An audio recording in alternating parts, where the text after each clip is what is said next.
Dober večer, spoštovani gledalci in spoštovane gledalke.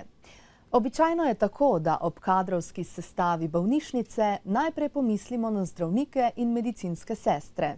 Pa vendar je potrebno poudariti, da je za profesionalno in nemoteno obratovanje te velike medicinske ustanove, ki ima odprta vrata 24 ur na dan in prav 7 dni v letu, potrebnih mnogo raznovrstnih kadrov z različnih delovnih področij.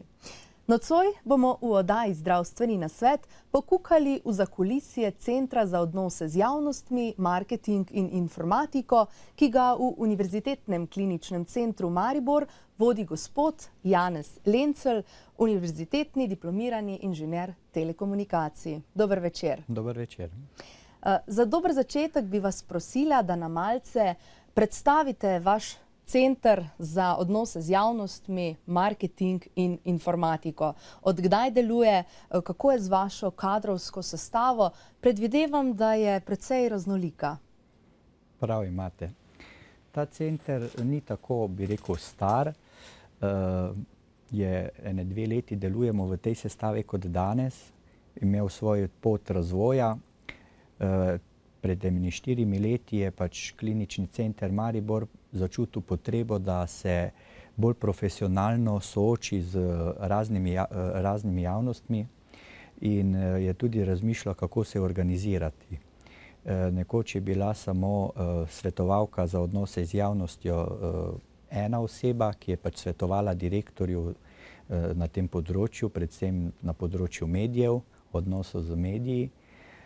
Seveda, ker je to ena oseba, ponavadi so to ženske, morajo tudi iti na porodniško, je bila tudi odsotnost in takrat so skočili neki zunanji strokovnjaki, zunanje podjetja, ki pa le ne dihajo tako z organizacijo, kot pa zaposleni znotraj.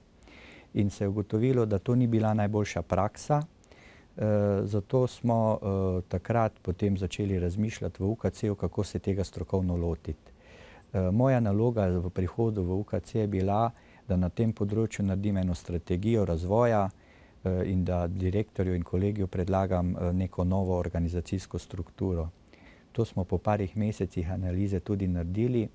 Tako smo potem združili, se pravi, odnose z javnostjo in pa strokovna srečanja, ki so tudi eni od javnosti, strokovnih javnosti. Nekoč je bilo v UKC-ju, pa tudi v večjih bolnišnicah so bili zaposleni tudi fotografi.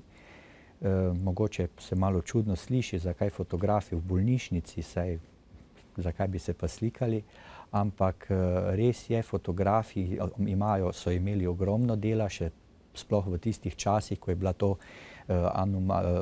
ni bilo digitalne fotografije, ker so se fotografije razvijale klasično. Ogromno potreb je v stroki, ker zdravniki potrebujejo fotografije kot dokumentacijo. Pri raznih posegih, pri raznih poškodbah je bilo treba fotografirati, dokumentirati ali pa tudi pri čistem znanstvenem raziskovalnem dejavnosti zdravstva.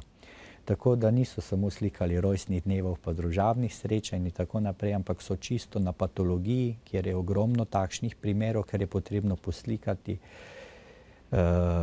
poškodovance, svojce, potem trupla in tako naprej, da je bilo to zelo naporno delo. Danes sicer teh fotografov več nimamo, ker je tudi tehnika rokovanja z digitalnimi fotoaparati dosti drugačna. Tako da smo združili in te dejansko fotografe, prevajalke, strokovna srečanja in pa odnose z javnostjo v en center. In to se je na začetku imenoval Center za odnose z javnostjo in marketing.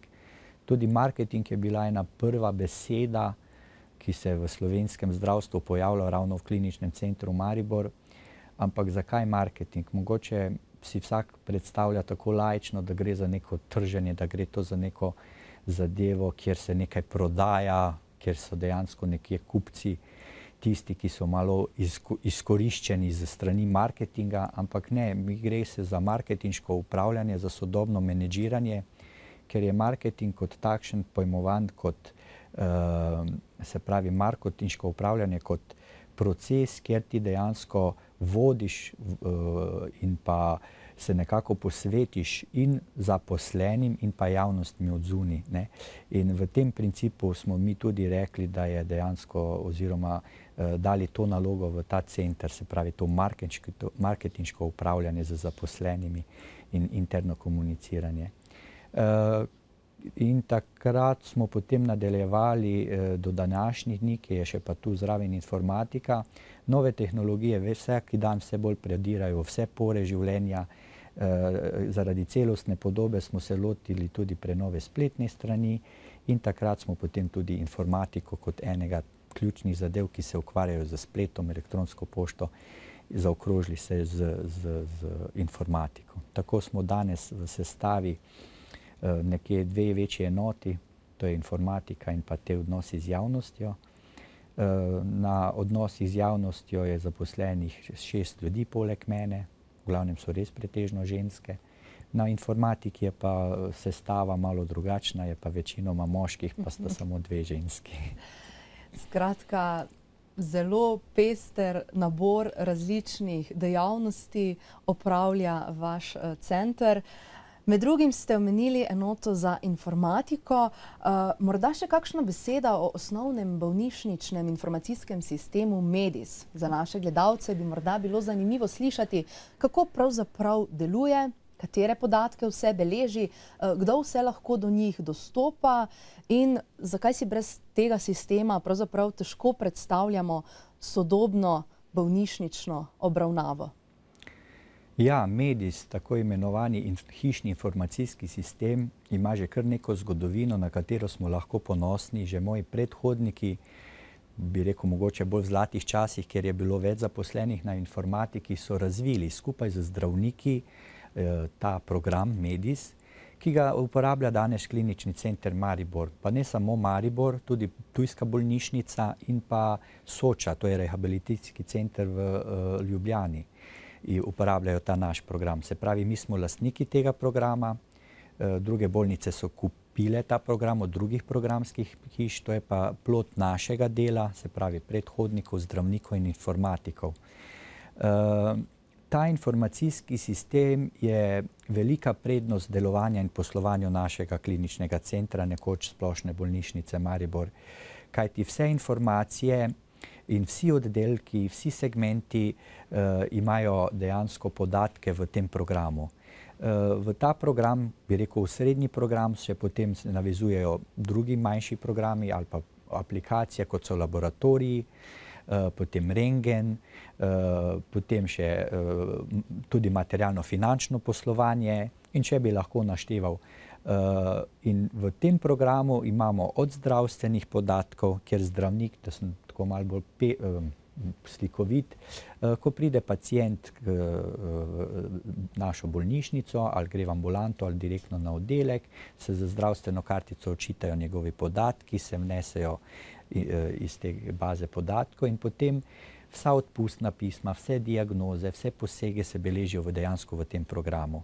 In ne glede, ali ste vi na interni kliniki, ali ste v ginekologiji, ali ste na psihiatriji, imajo zdravniki možnost, seveda po geslih, z določenimi pravicami, dostopa do teh podatkov. Se pravi, to je nekako, če se lahko tako izrazim, živčni sistem neke organizacije, kot v telesu, in to je v današnjem času velika prednost. Hkrati so že pred 5, zdaj ne že več kot 7 leti, smo imeli v ta informacijski sistem, ta MEDIS, integrirani tudi rentgen. Se pravi, da ko pridejo pri nas pacienti in opravijo slikanje, čez par minut dejansko zdravnik že vidi sliko v svoji ambulanti, v svoji sobi od tega pacienta. Tako da res je pa, da je ta program star že več kot 10 let, da imamo v načrtu določeno posodabljanje tega programa, nadgradnjo. To je živa zadeva, ker se pač tudi uporabniki, zdravniki vedno, bi rekel, imajo nove ideje, nove potrebe. Tehnologija gre naprej, kar se tiče rezolucije, izgleda. Druga stvar, kar pa je, da tudi ti ljudje oziroma specializanti, ki krožijo po Sloveniji in ko pridejo v našo hišo, so zelo zadovoljni, so navdušeni nad tem programom. Pogovarjamo se tudi z medicinsko fakulteto, da bi ta program tudi študentje uporabljali lahko že v času edukacije in pa za visoko zdravstveno šolo, kar zdaj, ker smo določene posodobitve že načrtujemo, mislimo, da bomo v prihodnosti, kratki prihodnosti to tudi lahko omogočili. Tako, če se morda še malce ustaviva pri organizaciji strokovnih srečanj, tudi ta so v domeni vašega centra. Ravno pretekli teden sem v oddaji gostila predstojnika oddelka za laboratorijsko diagnostiko UKC Maribor, ki je med drugim povedal, da njihov oddelek letos praznuje že 60. obletnico delovanja, ki so minuli konec tedna obeležili strokovnim srečanjem. Na podoben način se je v začetku aprila obeležila tudi 40. obletnica dialize v Mariboru in verjetno bi lahko še naštevala. Kakšna pa je vaša vloga pri tej organizaciji? Predvidevam, da ni mačji kašelj organizirati tako strokovno srečanje, ki je po možnosti še mednarodno obarvano. Res je, strokovna srečanja so stalnica zdravstva, ker in zdravniki in medicinske sestre se morajo neprenehoma strokovno izobraževati. In v ta namen si pač organizirajo srečanja, se pravi tako interna kot na nivoju Slovenije, države, dejansko pa današnji skoraj ne mine brez mednarodne udeležbe, ker si vpet v mednarodno okolje. Tja srečanja so v času, kar delujemo kot center pod eno streho, narastla, prej je bilo cirka pred 2 letoma okrog 50 strokovnih srečanj na leto. Danes jih imamo skoraj 200. In to strokovna srečanja z 500 udeleženci, kar je največje strokovno srečanje, mislim, da je to tudi velik zalogaj ne samo za nas, ampak tudi za profesionalne organizatorje, podjetja, ki se s tem ukvarjajo od zunaj.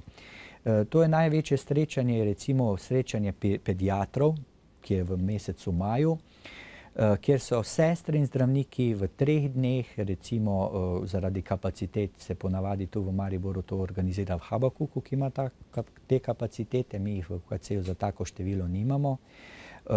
Dejansko z 3 našimi zaposlenimi od začetka do konca zorganizira vse. Od donatorjev, pogodb, sponzorskih pogodb, rezervacij kart, do prijav na srečanje, akontacij in potem končnega obračuna, dejansko to storitev dela skozi naš center. Nekoč so to zdravniki bili prepuščeni in sestre večinoma sebi, svoji iznajdljivostmi, poleg rednega dela so še s tem ukvarjali, tako da jim to v zadnjem času nudimo ta suport in to pomoč. In moram reči, da so odzivi zelo pozitivni, nekateri so bili mogoče na začetku malo skeptični, ker so pač vse sami bili najbolj prepričani, da bo vse urejeno. Zdaj, ko pa vidijo, da je profesionalno dobro in da to lahko tudi jim pomaga kdo urediti, so pa dejansko vsa strokovna srečanja raznih 2, ki jih organiziramo skupaj z medicinsko pa z univerzo, recimo to je iz prakse za prakso, pa medicina in pravo, ker je bolj tako interdisciplinarno, vsa strokovna srečanja organiziramo v glavnem sami. Na tem mestu bi vas prosila še za kakšno besedo na temo srečanja, ki ste ga organizirali za vse PR-ovce, ki delujete na področju zdravstva v celotni Sloveniji. Zagotovo ste se izmenjali kakšne izkušnje, pa me zanima, kakšno je pravzaprav trenutno stanje oziroma vaš položaj v medijskem prostoru. Bi lahko rekli, da vam je naklonjen ali ne vedno?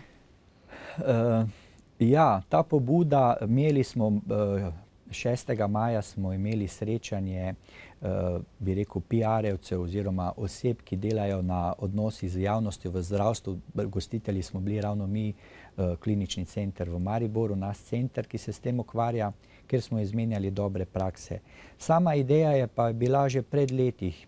Po mojem prihodu na to delovno mesto smo se nekako povezali Klinični center Ljubljana, Onkološki inštitut in pa Združenje zdravstvenih zavodov, osebe, ki smo zadolžene, in smo prišli do ideje, da bi bilo potreba v zdravstvu bolj enotno nastopiti, izmenjati dobro prakso. ker tu je vidik več problemov, bi lahko rekli. Take večje ustanove vsekakor potrebujejo profesionalca na takem delovnem mestu in tudi glede na družbo, kaj pričakuje od ustanov, kot so zdravstvo, šolstvo, vojska, policija, pričakuje hitro, učinkovito komuniciranje, izmenjavo informacij. In to ne moremo prepustiti neki osebi, ponavadi je bilo, zdaj se bom tako izrazil, včasih tako imenovana tajnica direktorja, predstojnika, ki je zraven svojega dela še to hitro uredila in odgovorila novinarjem in se potrudila, ne. To danes več ne gre. V vseh zavodih še to spoznanje ni dozorelo, ne gre pa nam na roko tudi to, da je v družbi omejeno zaposlovanje in je težko zaposliti zdaj še v takih ustanovah osebo, ki bi se s tem ukvarjala, ne. No in seveda ta ideja je dozorevala. V okviru Združenja zdravstvenih zavodov smo naredili tako iniciativno skupino, kjer smo že imeli dva strokovna, taka srečanja in v Ljubljani na Onkološkem inštitutu in kliničnem centru in na združenju.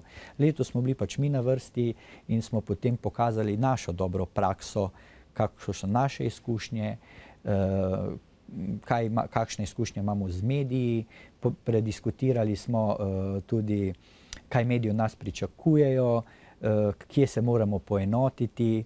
In to srečanje smo zorganizirali in je zelo dober odziv in tudi interes, ker takšni veliki, kot smo mi, Klinični center Ljubljana, Maribor in pa potem Onkološki inštitut, le imajo večjo izkušnje, pa več, bi rekel, so tudi bolj oblegani strani medijev in vsega, kot pa mogoče nekateri manjši, in zato imaš tudi več izkušenj in lažje kaj preneseš, kakšno znanje in tako naprej. Pa bi si na tem področju v bodočnosti želeli še kakšne izboljšave? Predvidevam, da je sodelovanje z mediji včasih lahko tudi naporno.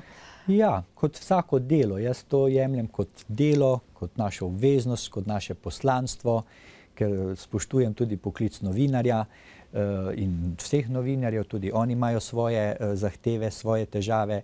Seveda interesi, pričakovanja so včasih malo drugačna, to je povsem normalno in mislim, da to je v vseh poklicih nekaj takšnega. In dejansko bi rekel, da je bolj zdravstvo bilo nepripravljeno na to, kar se v družbi dogaja, v pričakovanju po informacijah, po odzivnosti, da vsi v zdravstvu niso dojeli ali pa nismo dojeli, če se identificiram popolnoma, za to potrebo, da bo treba to odzivnost, da ni edino poslanstvo samo zdravljenje, ja, primarno, ampak tudi sporočanje javnosti. Tako da mediji so pa bili tu pripravljeni, na drugi strani pa niso našli dobrih sogovornikov. Mi smo tudi diskutirali o enem članku, kjer je ena naša kolegica, ne zaposlena v zdravstvu, ampak strokovnjaki na tem področju, dala primer praks, kjer so zdravniki prepuščeni sami sebi in pa medijem, ker nimajo strokovne pomoči, neke službe, da jim pripravi vprašanja, da jim pomaga, da se znajo pravilno izraziti, pravilno povedati bistvo in tako naprej. Tako da absolutno je tu področje, ki ga še moramo dodelati in to čutimo vsi v zdravstvu. Tako, sedaj pa je čas, da vzameva pod drobnogled še vaše interno glasilo, ki ste ga poimenovali Naša bolnišnica.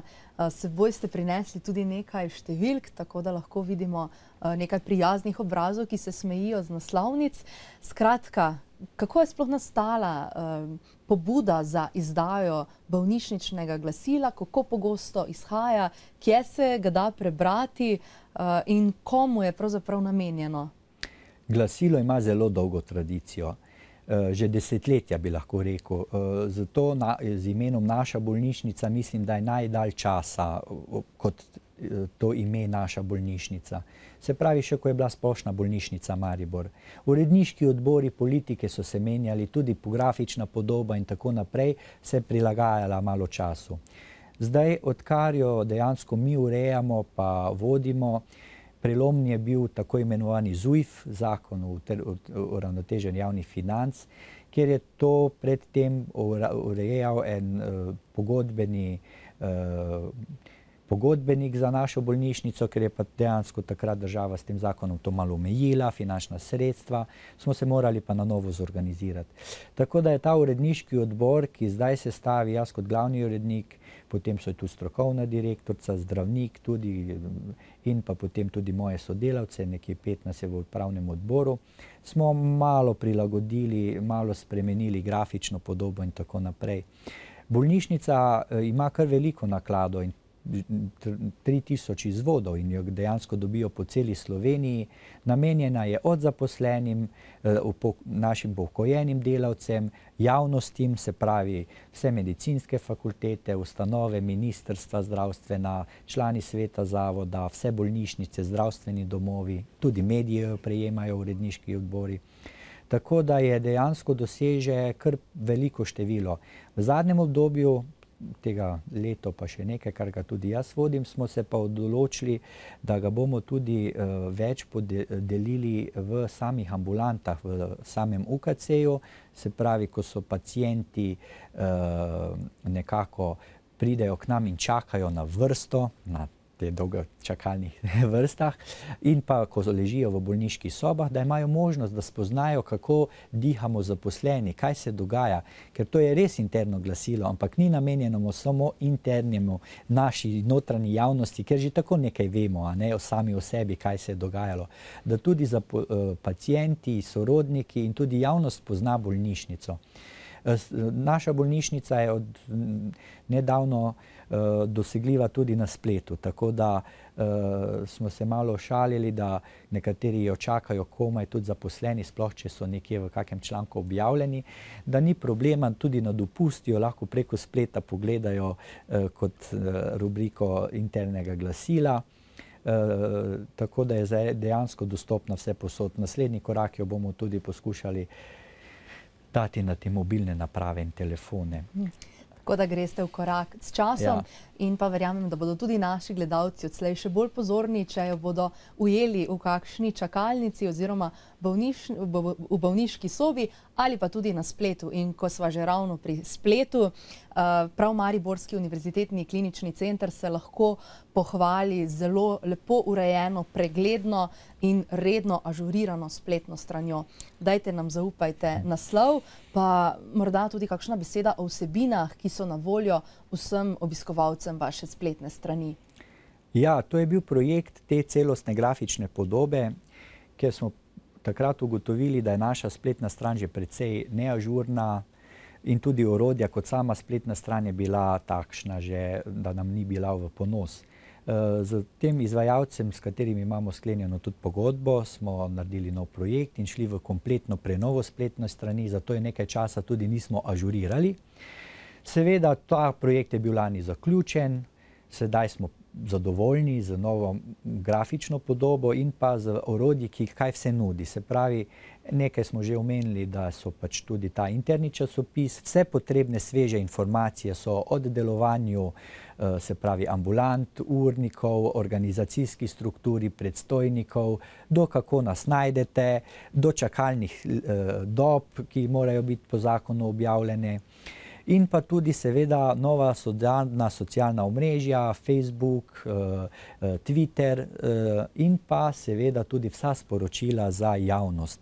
Od strokovnih srečanj do sporočila za medijev, recimo, kar je ponavadi za svojce zelo zanimivo, ali so možni obiski, niso možni obiski. Dejansko se ta spletna stran zelo ažurirala in je sodobna. Potrudili smo se, da je na prvi spletni strani tudi predstavitveni film, 20-minutni, kjer si lahko vsak pogleda našo zgodovino, kako delamo, na hitro predstavljeni vsi oddelki. In seveda, ker pač ne živimo v izoliranem svetu, smo se potrudili, da je ta spletna stran, vsaj osnovne vsi podatki in tudi z filmom, so v angleškem jeziku, nemškem in pa tudi ruskem jeziku. Tako da je vsem lepo razumljiva. Tako. Res je tudi to, da ste prav vi zakladnica vseh informacij javnega značaja o Univerzitetnem kliničnem centru Maribor. Kot zanimivost pa me zanima, če morda razpolagate s podatkom, kolikšno je pravzaprav število zaposlenih in kakšna so razmerja. Ja, lahko rečem, da je klinični center v severovzhodni Sloveniji eden največjih delodajalcev.